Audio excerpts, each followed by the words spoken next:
Ali veste, da danes zgoduje priljubljeni svetnik sveti Anton Padovanski? Frančiškanski duhovnik je živel v 13. stoletju in je bil zelo znan po svojih pridigah. Danes pa je bolj znan kot priprošnjik za izgubljene stvari in je tudi zavetnik otrok, žensk, zaljubljencev, zakoncev, revežev in drugih. Priprošnjik je kot nek veleposlanik za neko izgubljeno stvar, ki jo pri molitvi svetemu Antonu Padovanskemu izrečemo.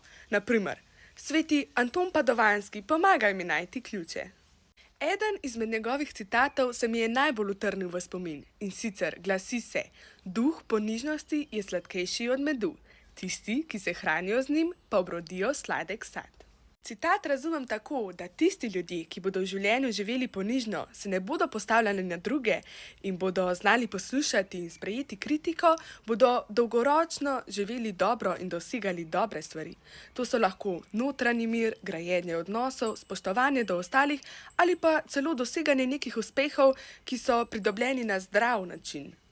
Kateri citat svetega Antona Padovanskega pa tebe najbolj nagovarja? Kaj ti da vedeti? Zapiši v komentar.